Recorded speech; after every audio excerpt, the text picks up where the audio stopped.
മുത്തുനബി പഠിപ്പിക്കുന്നു, രോഗിയായാൽ സന്ദർശിക്കണം.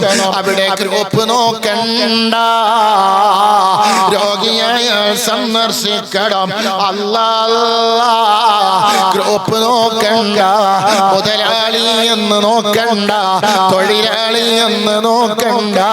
ചില ആളുകൾക്കൊക്കെ ഒരു ധാരണയുണ്ട്, മഹല്ലിലേക്കും അതുപോലെ പള്ളിയിലേക്കും മദ്രസയിലേക്കും ഒക്കെ ലക്ഷങ്ങൾ വാരിത്തരുന്ന ആളുകൾക്ക് രോഗമായാൽ അവിടെ നേതാക്കളെത്തുന്നു, അവിടെ അണികളെത്തുന്നു. പാവപ്പെട്ടവൻ രോഗമായി കിടന്നാൽ പാവപ്പെട്ടവനതാ വിഷമിച്ച് പ്രയാസപ്പെട്ടാൽ അവിടെ ആരുമില്ലല്ലോ, എത്താൻ ആരുമില്ല, നോക്കാൻ ആരുമില്ല, സാന്ത്വനത്തിന്റെ കരസ്പർശം നടത്താൻ ആരുമില്ല. ഓ മുഅ്മിനേ, മുസ്ലിമിന്റെ ബാധ്യതയിൽപ്പെട്ടതാണ്. മുസ്ലിമാണോ രോഗമായാൽ സന്ദർശിക്കണം. ഇത് എന്റെ വക പറയുന്നതല്ല, മുത്തുനബി പഠിപ്പിക്കുകയാണ്.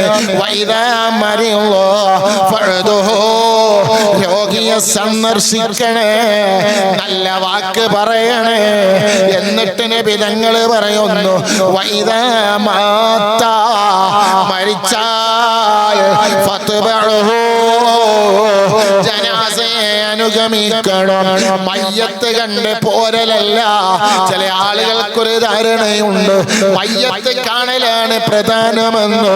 ഞാൻ പറയട്ടെ, പല സ്ഥലത്തും നടക്കുന്നൊരു സംവിധാനമുണ്ട്. മയ്യത്ത് എല്ലാവർക്കും കാണിച്ചു കൊടുക്കുന്നു, ആണും പെണ്ണും കാണുന്നു. അല്ലാ ജീവിതകാലത്ത് കാണാൻ പറ്റാത്തവർക്ക് മരിച്ചു കടന്നാലോ അതേ പെണ്ണാണ് മരിച്ചതെങ്കിൽ ജീവിതകാലത്ത് ആ പെണ്ണിനെ കാണാൻ പറ്റാത്തവർക്ക് മരിച്ചാലും കാണാൻ പറ്റില്ല. അല്ലാ ആണാണ് മരിച്ചതെങ്കിൽ ജീവിതകാലത്ത് കാണാൻ പറ്റാത്തവർക്ക് അതേ മരിച്ചു കടന്നാലും കാണാൻ പറ്റില്ല. അല്ലാ ഇനി ആരെങ്കിലും കാണാനുണ്ടോ എന്ന് വിളിച്ചു ചോദിക്കുന്നു. കാണേണ്ടവർ കണ്ടോളൂ എന്ന് പറഞ്ഞ് മയ്യത്തിനെ പ്രദർശന വസ്തുവാക്കി വെക്കണ്ട. അല്ലാ ഇസ്ലാം ഒരിക്കലും അനുവദിക്കുന്നില്ല. മരിച്ചു കിടക്കുന്ന മയ്യത്ത് പൊരുത്തപ്പെടുകയുമില്ല. മരിച്ച മയ്യത്തിന്റെ അഹിലുകാര് ശ്രദ്ധിച്ചു കൊള്ളണേ. നിങ്ങളുടെ കടപ്പാടിൽ പെട്ടതാണ്, നിങ്ങളുടെ കടമയിൽ പെട്ടതാണ്. അല്ലാ മയ്യത്തിനെ പിന്തുടരല്. മയ്യത്ത് കണ്ണിങ്ങോട്ട് പോന്നാൽ പോരാ, ജനാസയിൽ പങ്കെടുക്കണം. മയ്യത്ത് സംസ്കരണ പരിപാടിയിൽ പങ്കെടുക്കണം. അത് മുസ്ലിമിന്റെ ബാധ്യതയാണ്, മുസ്ലിമിന്റെ ബാധ്യതയാണ്. മുത്തുനബി പഠിപ്പിച്ചില്ലേ?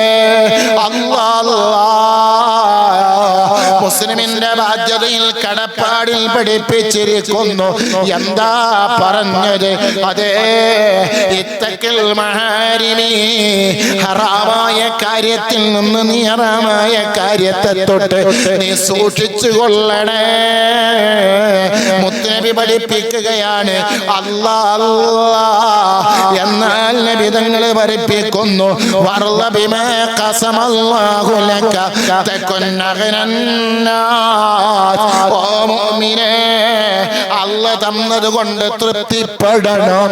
അല്ലാഹ് തന്നത് കൊണ്ട് തൃപ്തിപ്പെട്ട് ജീവിക്കണം. നീ ജനങ്ങളിൽ ഏറ്റവും വലിയ ഐശ്വര്യവാനാകും. ഇല്ലല്ലോ, എനിക്കല്ല തന്നില്ലല്ലോ. മറ്റുള്ളവർക്ക് കൊടുക്കുന്നത് കണ്ടിട്ട് ആവലാതിപ്പെടണ്ട. സുബ്ഹാനല്ലാഹ്, ഇന്നലെ ഞാനൊരു പരിപാടിയിൽ പങ്കെടുത്തു. അവിടെ ഒരു യുവാവുണ്ട്, രണ്ട് കണ്ണിന്റെ കാഴ്ചയും പെട്ടെന്ന് നഷ്ടപ്പെട്ട ആളാണ്. ആരോഗ്യമുള്ളവനാണ്, ദൃഢഗാത്രനാണ്. രണ്ടുപേര് കയ്യും പിടിച്ചാണ് സദസ്സിലേക്ക് കൊണ്ടുവന്നത്. അയാളെ ഇരുത്തുന്നു. അടുക്കുന്നു രണ്ടുപേരും കൂടി. എന്നിട്ട് പെരുമാണി കഴിഞ്ഞിട്ട് പറയുന്നു, എന്നെ ഒന്ന് പുറത്താക്കി തരുമോ? ഓ ഉമ്മ, ഓ പെങ്ങളെ, അലം നജ്അൽ ലഹു ഐനൈൻ, രണ്ട് കണ്ണ് റബ്ബ് നമുക്ക് തന്നില്ലേ? ആ കണ്ണ് കൊണ്ട് എന്തെല്ലാം നമ്മൾ കണ്ടു, എന്തെല്ലാം കാണാൻ പറ്റാത്തത് കണ്ടു. അല്ല തന്നത് കൊണ്ട് തൃപ്തിപ്പെട്ട് ജീവിച്ചാൽ സുബ്ഹാനല്ലാഹ് വലിയ വലിയ സമ്പത്തിന്റെ ഉടമയാകും.